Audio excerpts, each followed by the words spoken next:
And good evening and welcome to this week's version of the Dear Dad Show. The Dear Dad Show. I'm Dan and this is Tony. Tony, and welcome back. It's September 12th. Yes, it One is. day after September 11th. Yes. And I think we're going to talk about that later. We probably because are. I have some different feelings about it this year, and we'll get into that. But it is September 12th. We're trying to get back into the swing of things, and I think everyone is, all of us. September is a funny month.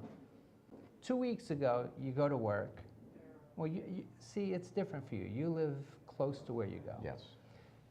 I have to drive 24 miles to work. So when I leave 2 weeks ago, I leave my house, say, 10 after 7, 7:15. I'm there by 7:45 every day, no problem. Do you leave in the dark? No, not yet. It's still light. Okay. But now, all of a sudden, in one day, it's like a million more cars are on the road. As soon as school starts, now I leave at 7 or a little before it, and I'm lucky if I'm there by 8. Well, you have all the teachers and all the students. All the teachers, all the students, all the college students, and everything that goes along with that. Cafeteria workers. Yeah, it's. I wonder why you're saying this. I- But all of a sudden, I it's like know two a different couple. worlds. It goes from one extreme to the other, and it's crazy. But I guess, in a way, your whole life seems that way. When school starts even if you don't have kids in school, Right. it's almost like, okay, summer's over. Right. Back to work, back to the routine, back to the schedules. And it's that with many things in life, not just school, but the organizations. My daughter who does dance and gymnastics and the soccer league and all this, during the summer they don't do it. Boy Scouts? Boy Scouts, Boy Scouts. anything like that. Now all of a sudden the routine is back, and almost every night of the week there's something scheduled. So I think that's kind of in a way, I love it, because it's like, okay, now I'm back in that safe zone where you know there's a plan. Well, you for go back to every a day. routine. Right, and routine can be very comfortable, especially for kids. You know, I think that's one thing I parents think we like really, routine. I mean, I think humans- kids need routine. yeah. They thrive on that, just as You know, they a need. bedtime and Absolutely. schedule on when to get up and what time they're eating and things like that. Right. Sure. I And think even it's- though they don't outwardly say, oh, I like to have rules, and there's certain things I'm expected to do and things I'm not allowed to do, they need rules. Need They- structure. Yeah, because otherwise they don't know where they fit in. So they might rebel and say, oh, you're so mean, I don't want to go to bed at 9. They need that to really thrive, that whole structure Being set a up. parent is a tough job. It is. I mean, it's the greatest job in the world, but it truly is a responsibility. Right. You know, how many times people will come up to me and say, oh, you're so lucky. You know, this happened with your kids, are doing great, you're so lucky. And I think, yeah, well, I am lucky. But then someone will turn to me and say, you know what, it's not luck. It's an investment. That's a of lot of time. hard work. Yeah. And it really is. If you look at any parent that has kids that are successful, and success in any way, I don't mean they have a great job. I mean, they're just good people. Right. They're just good, well-adjusted Contributors humans. to society. Their parents spent a lot of time with them raising them.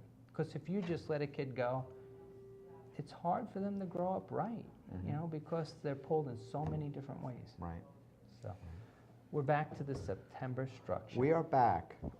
For my family, we end the summer with a family picnic. Well, that's which right. we You had a do few the weeks ago. picnic.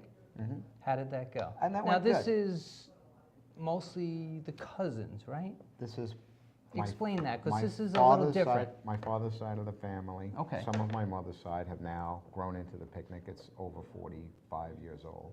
It's And been going on for 45 45, years. yeah, about 45. So you 46. didn't start this, obviously.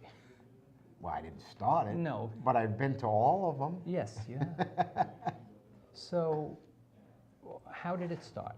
Because I'm interested in how some of these traditions start. Was it because, how you go to funerals and say, we only see each other at funerals. We got to get together for something happy. Is that how it started? You know what? That's what it is today, but it probably just started with my mom and dad and some of my father's cousins. and they were young, Mhm. and they either didn't have children or the children were very young, and they just started going to picnics. And every year or every, twice a year, 3 times a year, they'd have a picnic in the same place. And before you know it, it grew and grew and grew. And then when you start to separate a little bit, because, who's got a different job, who lives in a different Right. neighborhood or whatever, Mhm. it began that the picnic was really the only time all those kids were really together, the kids being like me. Sure. Okay. And they weren't at somebody's house, and so they didn't have to worry about, whose house they were going to be at and things like that. And it just perpetuated itself, and it became a family picnic. And then it really got structure about 45 years ago. And that's what 45 happened. years ago. 45 years ago, it See, got and structure. I think that I really like stuff like that. I think that's cool how it happens. Now the question is, because obviously the further you get along, each generation, the families can almost double in a generation. So Right. I imagine when it first started, you had 20 people, if it was a few families. Probably something like that. How many people is it up to now? Has it really grown or not as much as you'd like? Well, it's typically over 100. Okay. 105, not 180. Okay. But typically over 100. And it now has some of my mother's side of the family as well. Okay. And it also has friends. So Oh, you start to include friends. yeah, Okay. so if a cousin of mine's friend is particularly close to them, you probably have family friends where your kids call aunt and uncle and things like Right. that. And that's what's happened. So it's expanded to not blood relatives as well. Really? Yeah. He thinks, as he says, I wasn't invited. Well, you know what? It's the same Sunday. That It's we in had the other same things place, going on. and anybody who wants to come can come. And And I write the letter. I organize the picnic now. It's just something that I had taken over anyway since my uncle passed. And Right. so when I write to my cousins, which is like a really nice thing now, because now they look forward, my aunts, my uncles, and my cousins look forward to the letter. I always try to make it, something nice and pleasant, Right. something that, is poignant to what's happening in the family itself. And I always tell them, if you have, other family members, not getting my letter or whatever, or if you want to expand it to friends or whatever, not a problem. Just make a copy of this, or just send me their name, and Right. and I add them, and then we bring a book. So if we have new people that come, they sign the book and they put their address, and then next year Marina makes sure they get an invitation, So that's and that's how it works. perpetuates. So Now- there's sometimes people come up to the food line, and You don't even know who I they don't are? know them. I don't Are know you them, and supposed they maybe wave that's to me, the guy from the and they're picnic like, next door yeah. who just likes your food. Yeah, they're like, oh, I'm Sonny's neighbor. I'm Now, like, does "Oh, everyone okay." bring their own food, or do you, is No, there- you cook for everyone? we cater everything. Oh, you do? Yeah, Okay. I used to do a lot of the cooking, and up until last year, I did all of the cooking with catering a few different items. But this year, I catered 100%. How did that go?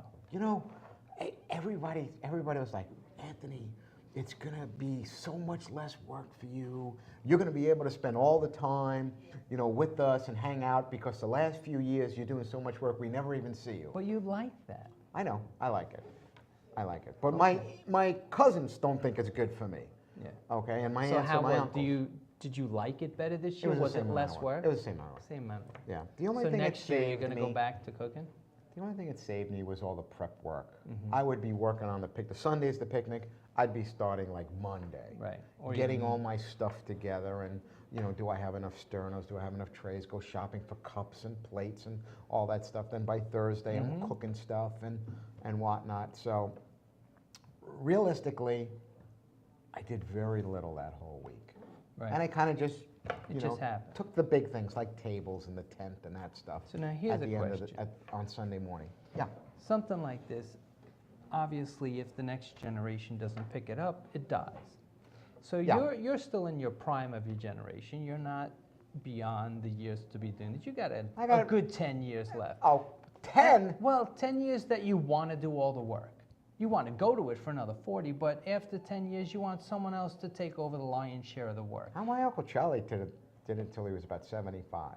Okay. But not Well, cooking. I mean, well, And that's not just, tents. Everybody did their own My thing. question is, are you seeing any of the next generation who are looking to take on the responsibility to say, you know what, why don't you show me how we're doing this, because I'm going to make sure this doesn't end? I get the feeling that my son would probably do it, Michael. Okay. I think so. If he, So if he lives he's in this showing area, the interest you know, in you don't saying- know. You never know. You don't know where Obviously. Tim is going to get a Obviously, job and right. where, where the kids are going to end up at some point. But if he's here, I could see him doing it because they like it. All my kids come. Mm-hmm. You know, they get there early. They help me set up. They're involved with the picnic and Right. all that. So, and they like it. They Now, like to besides see the their food- cousins because there's no way they would see their cousins otherwise. Right. And so I love that whole idea. Even weddings and funerals, right? It's different. A lot of times, weddings, they're so expensive Right. today. We went to a beautiful wedding a couple of Fridays And weddings ago. are different. It's formal. You do this. So this, beautiful. This. Right. But it had to be $150 a person. At least. So you can't invite, we have a No. big family, you can't invite everyone. No, you can't. So my kids, that's my first cousin who got married. My kids weren't invited to the wedding. Nobody could afford that. Right. So they don't even get to see their cousins at weddings. So this is the venue. Now, do you do, as opposed from the food, I remember as a kid we would go to the picnics and stuff. Do you have like a father-son softball game or You know, we other used to- activities? we used to like do that. We don't- three-legged races and, the... We do a few things for the little kids, like Uh-huh. pinatas and things Okay. like that. The bocce balls, Okay. But yeah, we used to play softball every year. So why'd you stop? We don't do it anymore. You know why? Because the original picnic Right. that I remember, right, Mhm. prior to me doing this and the catering and all that, was, 8 o'clock in the morning.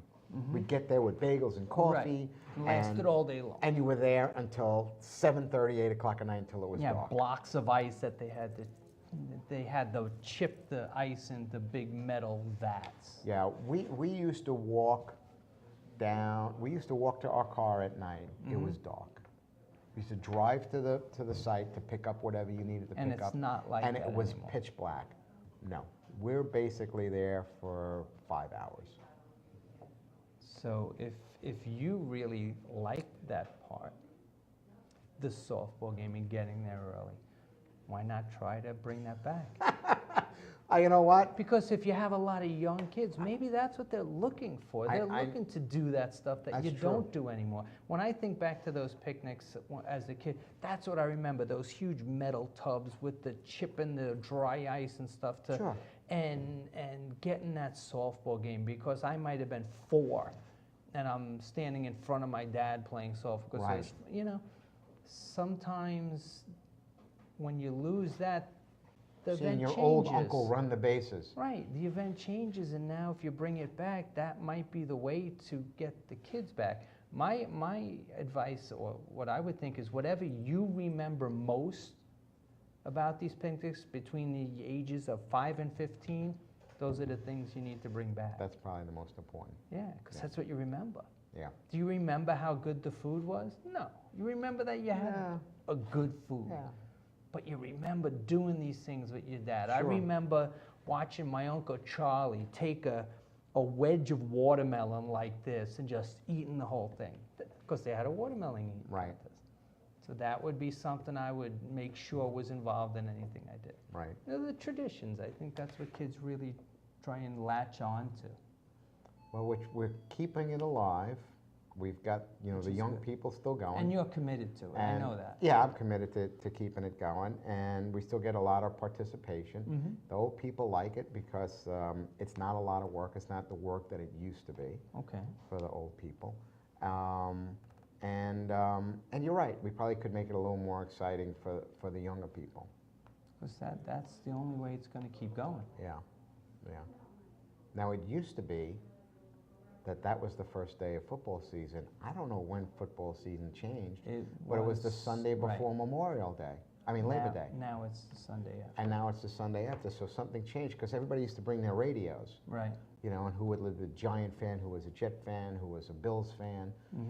And then you got to the point where people would bring the portable TVs. Right. And stuff like that. But that kind of changed. Now you get your cousin John to bring the blow-up screen. Yeah, now John could bring, God bless Captain Video. Captain Video. But you know, those things change. The traditions change a little bit. Of course, the people involved they change. have to change. There's things that that just get a different feel to it. I know we talked the other day. We were together. We talked a little bit. 9/11 just has just come and gone. Which I still do want to talk about. And there's my feeling. There's been a change, maybe just for me, but I think there's been a little softening. For me in my life about the 9/11 and maybe is reverence the right word? I'm not sure if that's the right word, but you know, and you know, we had very little activity about work. There was one email that came around from the president just to remind everybody about 9/11, but we didn't have any moment of silence during the day. I know radio shows. I didn't get to watch in radio or listen to in radio during the week, but Christine, did we do anything here for 9/11? You did, Matt? You did some stuff? We had some people on the shows yesterday gave, you know, remembered the moments where they were when it happened. Right, and things like that. right. One year we had Uncle John on, and he talked about being there and being in, you know, right there when it all happened for both towers and being on the street. But my thoughts turn to, I wonder if we're, I don't want to say forgetting it as a nation, but does the next generation, like 2 generations now for my picnic, are now up to running the picnic in some number of years, according to Dan, okay? But, you know, this is a new generation now. Right. About 9/11. I don't know if my children could recite where they were on 9/11. Of course I can, I'm sure you can. Absolutely. Just like my parents can tell you where they were when JFK was shot. Sure. Okay? But I don't know. What do you think about that? You know, 9/11, and I think this year in particular, and for those of you watching, you have to remember, we're broadcasting from New York, very close to the city, and I think New Yorkers and people maybe in DC and Pennsylvania, there's a little bit of a different feel to 9/11 than maybe to those out in Arizona, because every one of us knew someone or knew someone who was related to someone who actually perished that day. I personally knew a few people that died on that day, were murdered on that day. Yeah, I would think everyone that I know, and I would think most of the people my children know, are just at a minimum of one person away from someone who perished. Okay, and they know that person well. Right. So whether they knew someone matter of fact, who perished. Tuesday I was out with 2 women who both lost husbands that day. So this year, though, I think was the first time I really had that feeling that the importance of the day was significantly less than it had been the year before. You did get that feeling as well. You know, once we had the 10th anniversary, it was still fresh in everyone's mind. I can remember, and I'm a volunteer firefighter, so it was always a very reverent day. The first 5 years after it happened, you wouldn't think of planning anything on that night, a meeting, a get-together. If we had a planned drill or training or something on that night at the fire department or scouts or anything else, it would be canceled because you didn't do it on that day. This is 9/11. Now, we recently did a scout calendar for the year. And we met on 9/11. Right.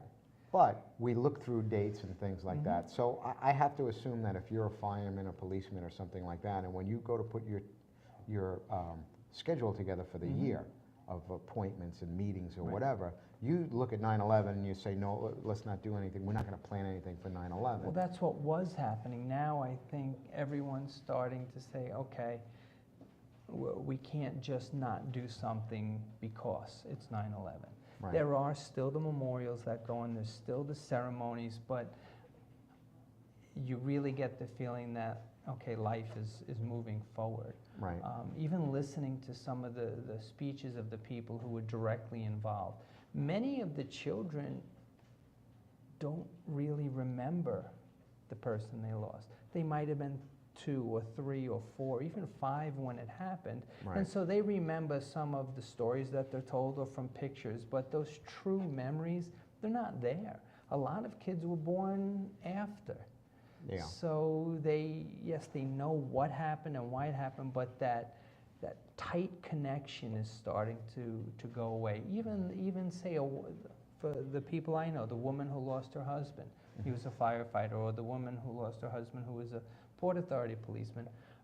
We socialize with them at a dancing that we do, and their life has moved on because it had to. So on this day, yeah, they remember it, but the wounds aren't as fresh, you know, and I think it's at a critical point now because life does have to go on. Right, healing's important. Yeah, I get it. But you'll get some people that say, you know what, we're starting to forget.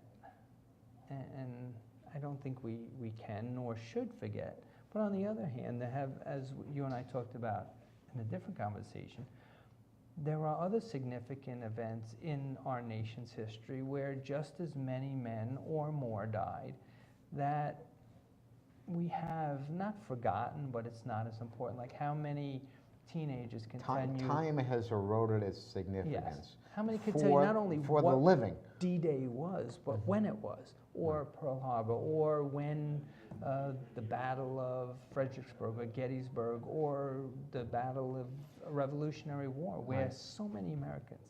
Now I know battles are a little different because these are soldiers who are, they go in knowing they're putting themselves in harm's way. So Right. if you're a soldier, that's one thing. I think what separates 9/11 is these are guys going to work. I'm a banker, I'm Yeah. just going to work. They weren't It- soldiers. No, and it's, I would put this more like what happened in... Men and women, a number of yeah. women.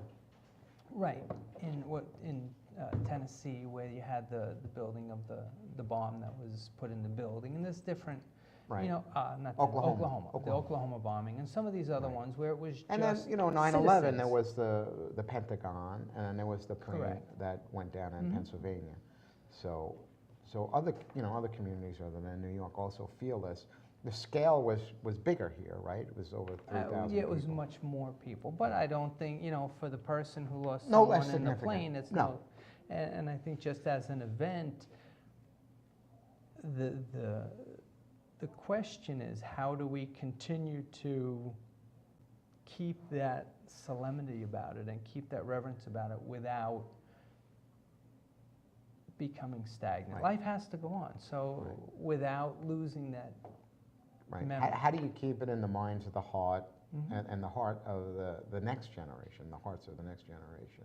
And that's, I think, the We've hard part. we've done things as a country in other Mhm. ways, right? We've got Memorial Day, we've got Labor Day, we've got 4th of July, Right. um, Veterans Day. Veterans Day. I'm not sure memorializing the day itself As a is specific, because an some answer, people are but asking but I for think, that. But it's an idea.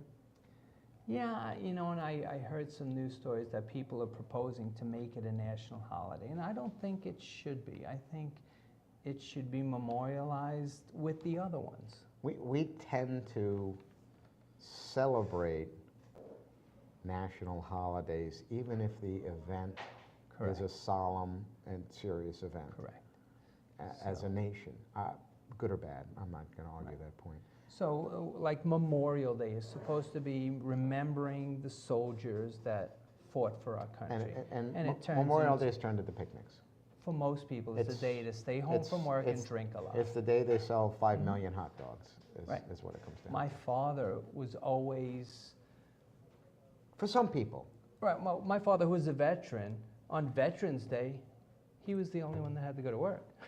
We had off from school. Doesn't make any sense. But he had to work, and it's supposedly the day, you know, for veterans, and Right. for Pearl Harbor Day, that's another one. You know, all these days that we tend to forget, but we have to figure out the right response. So Memorial Day should be a solemn day. Right. The day you remember, or maybe you, or one of the things we do with the Scouts on that day is you put flags on the graves at the soldier cemetery. That's an appropriate. 4th of July, well, that's a day you should party. We're celebrating the you know, the freedom of our country. Right. That is a party day. Labor Day. You know, I'm always amazed that Labor Day, the only people off are the white-collar workers. The blue-collar workers are working, and that's the ones that the day is supposed to be about. That labor. You know, so I think when you make something a national holiday, in a way, it detracts from the actual event, because it, like you say, it turns into a day Right. off for the wrong people, and all they do is party, when maybe that's not what they should be That's doing. right, right. Now, we had the reading of all the names of the people that perished, that was on, you know, that ran on TV. Right? You know, I remember just a few years ago that, you know, you kind of rushed home on that 9/11 to take a look and see what was on the news. Right. And then there were programs all about, you know, the building and how the building was constructed, and the events that happened and the timelines.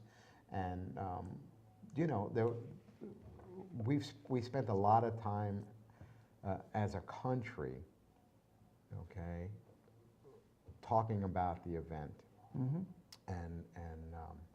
And it just didn't seem like we did as much this year for whatever reason. No. Maybe it was just myself, maybe it was just where I am right now, but No, we totally did less. It very much felt it this year that we did less. The past 2 years, they have just been reading we the had a names. primary election on the same day, Yeah, which was odd. yeah. I you mean, know. I like the Maybe reading of that's the something names. that we can do. Maybe we can eliminate those things, you know, to distract. There seemed to be more about the mayoral the mayoral race in New York City than about 9/11, and which was odd, It if was you odd. ask me. So I think we're getting to a point where we have to step back and say, wait a minute. If we don't do something, it's going to just be forgotten in a way. And I don't think it should be, not just for all the people who perish, but as they say, if you forget history, you're bound to repeat it. And Right. if we let our guard down, that might be the opportunity. And it seemed like we went to this point quickly, Yeah, more quickly than after World War II. Yeah. Right? Because World War II ends in 46 or something, or 44, something like that? 46. 46. But then you had the Korean War coming right in 4 All years right, later. but I know a lot about World War II, Mhm. and I wasn't born until 61, right, which is 14 years after. But I mean, World War II, it was a long battle. It was years and years. This was one day. And who did it really affect the most? It affected the people living in New York City and Washington, and those that were affected. Yes, everyone else now was scared of terrorists, and it changed the way we look at things, and the whole nation was on alert, and still is. I think what some people in the rest of the country don't realize is that New York City has never gone below the orange level of concern since Right. then. Where other parts of the country, they've gone way Right. down to almost no alert. Right. New York has never gone under orange, and sometimes it does go to red, which are the two highest levels of alertness Right. for terrorism. So I think part of the problem is it only affects a certain part of the country more than the rest. Right. And that might be part of it. I'm not sure. I'm not sure how to fix it. I'm not sure. You know, you even have people saying, well, they shouldn't be reading the names because that's taxpayer dollars paying for the police to be there. I mean, that in my The overall scope of things, Yeah, for what we that's- pay and how money is spent and I mean, divided. I do agree that it's they're not. trivial. The past 2 years now, they have stopped the politicians from making speeches and stuff at the event. They just read the names, which Yeah. it should not be a day to politic. Right. It's not about politics. Right. There was a young girl that spoke up about something political. She asked She did Obama say not to go something, into yeah. Syria. which, It's, you know, and it made a little bit of news. but But she in might have that said it for the case- wrong reasons. But in that case, this is someone who actually lost someone that day. Yeah. And I don't have as much a problem with that as if it was a politician who used that as a platform to Mhm. promote their goals. It's a little different. This is someone who was genuinely affected, and this is just her sentiment. I basically was, and I don't remember the exact words, was President Obama, don't let other people die. 'Cause Something like I that, lost yeah. someone, and don't go into war in Syria. So whatever her concerns was, I think it was genuine that she just is still Right. feeling the pain. Right. You know, because there are in our area thousands of families now that all of a sudden there was a critical piece missing. Mothers, fathers, you know, brothers, Aunts, sisters, uncles, aunts, yeah. uncles that are now just gone. And it wasn't, they weren't sick, they weren't, they were murdered. Went to I work mean, one everyone day said, and oh didn't yeah, come they home." died. No, Yeah. they were murdered. Yeah. And, our neighbor, their son, had just started working with his uncle at his financial firm up, and he was the floor above that was hit, and he just gone. He was 23, I believe, at the time. Yeah. So it's something as a nation we really have to focus on. Where do we need this to go? And we need to keep it in the forefront. Right. And how do we do the remembrance, and how should the you know, observance of the day Right. take place, and how do we keep it, you know, I want to say in the forefront of the memories at the right level, you know, forefront of the people at the right level. You know, that's what I'd like to see. Anybody have ideas out there? Well, We get someone type in, how do we feel about the 9/11 services? As far as the memorial services, I think they're important. I know the friends that I have that lost someone close to them, and by close to them, I mean either immediate family or the next step, you know, cousins, and they still go every year, not just to one, but to several different ceremonies, because it still is healing to them. They need to know that people still remember, because if you lost someone and then everyone forgets, it's almost like that life didn't matter to anyone but you. Right. So these services make them feel, you know what, their life wasn't in vain. We've changed things. We've maybe prevented more tragedy because of it. And I think that's Right. important too. And we have. I mean, everyone talks about problems with the government and problems with the level of security, but we don't know everything that's going on. I can guarantee you there have been hundreds, if not thousands, of events that were prevented because of the higher level of alertness. You know, that we are watching things Sure. that before would have gone unnoticed, Yeah. and things can happen. there's a You lot know, of these- something like a bombing in Boston. These small attacks that have been stopped, and the bombing in Boston That was was something, a- of course, that we didn't was- stop, but That was one of the few that got by Right. security.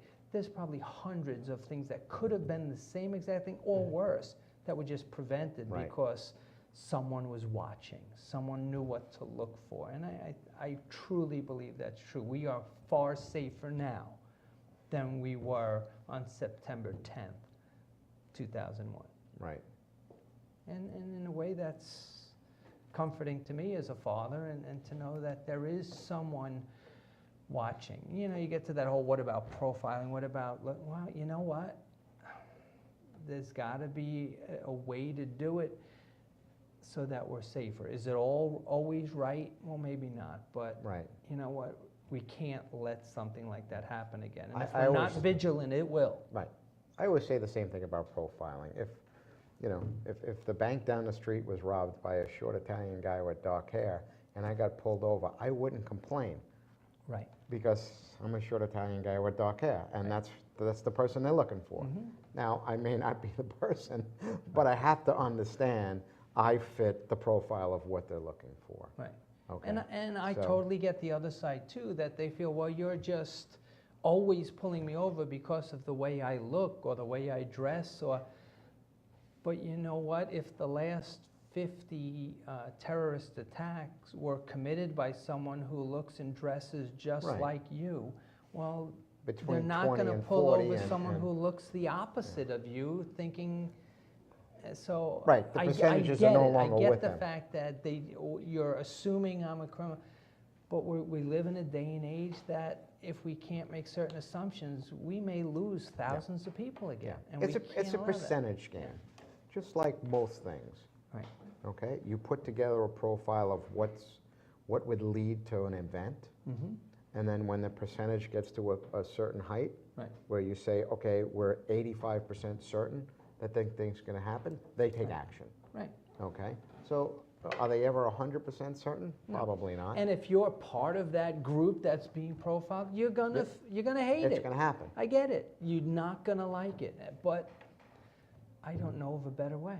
I don't Right. know how else you can do it right now. So, they were saying on the news today how there are literally several hundred people in this country who are being specifically followed on a daily basis just because of certain activities that they've done. Right.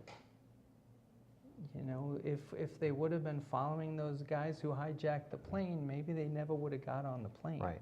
Right. So, No, The world has changed. It's the It's world. obviously it's the world changed we since we live were in kids. today. It's unfortunate, but it's a reality. mhm. I mean, it's different. When you were a kid, 10 years old, what was your worst fear as far as military and stuff? The Russians. bomb. The Russians. The The bomb. They Yeah, had the button. we talked about the bomb. Right. you It was we grew up in the Cold War. Yeah. We practiced bomb drills, hiding under the desks. Boris in and the school. Natasha. I mean, it was That's in it. our cartoons. Mhm. They were the bad guys. That was our fear. It was Yeah. the Reds. We had just come off of war with the Japanese and the Koreans and the Vietnamese, but those weren't the ones we were afraid of anymore. No. It was the Russians, It because was, that was the it time was the big period. Russian bear. Right. So was that profiling? Yeah, but that's what the threat was at that point. Yeah. And I'm sure if you were a kid in World War II, growing up, the It's the threat was the Japanese. Japanese or the Germans, Or the if you were Germans. English. And, it does change. And as much as we try to be politically correct, I think sometimes if you try to be too politically correct, you then become ignorant to what's going on around you, and you let your guard down, and that's why things can happen. Is Right. these people who are looking to harm you or do something wrong are waiting for you to let your guard down. They're Right. waiting for you to say, oh, well, let's not do that, because they're going to take advantage of it. They're not politically correct. They're looking for an in. Right. Right. So, Different set of rules. yeah. Different set of rules. Wow, that was a long conversation. It was a long conversation. But I think it's an But important it was worthy of today's show, really. Other things going on, we talked a little bit about our world today, but how about what's out of our world? I did hear something about that today. Some Our Voyager enlightened One. me. Our Voyager One, which was, When was that launched? that was launched in 1997. So 1990, 16 years ago. 1977. 1977. 36 1977. years ago. Yeah. So it left this planet. 36 years ago, yeah. Wow. I was 12. Yeah. I was So what, 77? It launched was into 16. space, and what has it been doing for these past 30 years? It's been traveling about 34,000 miles an hour for 36 years. And How it's did they know to give it enough 11.7 gasoline billion to miles keep going? from Earth today. How far? 11.7 Billion miles. miles. That's pretty far. Yeah. So what was significant about today then? Did I say, It's- yeah, billion miles, yeah. So today it actually left our universe, right, and went into another universe. Is that what It left the perimeter of this. There's no line, of course, but Right. it left the perimeter of our universe. And the perimeter of our universe, by the way, is bigger than a bread box? the sun, right, Right. is the center of our universe, Mhm. and no, the galaxy, yeah. the sun's gravitational pull on anything. So once you get Right. beyond that, That's our galaxy. you're outside. right? You're Okay. outside. You're in outer space. Yeah. Wow. So now, And it's still going. see, here's And my- Voyager 2 is only like 17 days behind it, by the way. Wow. But here's my question. Now, 1977, people didn't have computers. The technology, well, the technology at the time was kind of far behind. How was were they different, yeah. able to put technology on this that allows it to still communicate with us from that far away? I mean, it's still sending signals back, correct? Yeah. So we know where it is. How did they have the technology to do that, that it's to this day? I mean, if you think about how Well, far they- we've come in technology from 1977 to today, They knew a lot more in 1977 than you think, but you're right. they must have. Certainly, they weren't at the level of integration and the package sizes that they Right. are today with electronics and silicon. But the reality is, it doesn't really take a lot of technology to get it out into space. It takes a lot of math. Yeah, right, and doesn't, at this point, there's no more fuel driving it, it's just being pulled Oh, through the forces of the universe, right? No, I think there's still some propulsion there. Is there? I think it does it with solar So it re-energizes solar things, itself. and it puts out. I'm not sure if it's ions or Okay. negative ions when it needs to put out positive ions or something. So It now, actually has some kind besides of like just ion telling us, propulsion. hey, I'm here, what other information can it send back? Is it sending I don't think it back- sends pictures back anymore. No, but can it No. say what the temperature is and the different gases that's made up in the atmosphere? I I'm don't not know. even sure if it still communicates. You know what? I'd have Well, to look they that would up. have to I'm not if really they sure. knew where it was. You think they're just calculating, oh, this is where it is today. Yeah, Oh, yeah. man, They have I a had good s- idea. They have an idea of its So it's speed not communicating. I'm and its disappointed. location. I'm very It disappointed. might communicate. So you know what? I'll try to find out. So But you came in with half a story. I came in with enough to make it sound interesting, and like I know So I something should not about have it. asked any questions Yeah. about it. I'm sorry. No, that's okay. But, What it actually went through is something called the heliosphere. oh, the Helios. Heliosphere. It has a name. I don't know why. Helios, from the Greek It word. must be some kind Helios. of Greek word, yeah, Yes. or something like that. And it's entered something called the cosmic seas. Oh, we went there on vacation. Yeah, with the you. cosmic Went to seas. the It's- cosmic seas, just it's off the the ninth Jersey sea. shore, yeah. Right? There's 8 seas, 7 seas. Seven This is the seas. ninth sea. The ninth one. Okay, yeah, and it's 8.8 billion kilometers from Earth, which is roughly 11.7 billion miles. That's more miles than my truck has on it. Yeah. Just a little. Yeah, yeah. Wow. So just Does something. it need new tires like every few You know what? million- There's no billion way to miles? service these things, but they're still working, which is. So they don't which you're have right, it like is- a it is space kind of mechanic amazing. up there with Oh, a we've little... got a little stuff coming on the Oh, screen look at now. this. There's artist See, talking about interpretation of technology, we have of what it, technology right here. of what it's doing. Now, I don't know if in 1977 they said, listen, in 36 years it's going to be, Right. you know, They probably entering- didn't figure it was going to last that entering long. They that- figured it that would burn up helisphere. at some point. Right, right. But it is. Okay. Okay, 2016, termination of gyroscope so operations. right now we're at That's- that 2015 area where the termination of data tape recorder operations is going to end. So right now they are still getting data tape recorder transmissions from us. So it is communicating. I guess so. You know, does somebody have to go up there and get the cassette out of the deck? Probably. So it's going to go until about 2030 before it's not going to be able to have any more power. And the gyroscope must be what makes it go, Hmm. right? Wow. Okay. To me, That that makes is sense. pretty amazing. Yeah. Pretty That's- amazing. That's pretty cool. Especially since, we can't invent a battery that'll last more than a few hours. Don't you think that with all the technology, they could get a AA battery to last, come on, give me 2 weeks on it. I'll pay the extra $3. You know what? The battery knows exactly when to run out. When you're Right, halfway exactly when through I the want wedding, it to. and you didn't take all the pictures you need, and you go to take Right. that last picture, and the thing goes. Right, just as something really good Yeah. happens or really funny, it dies. So you know what else? We have a few minutes left. What do you want to talk about? Electric cars? No, Oh. 3 What? minutes left, I think.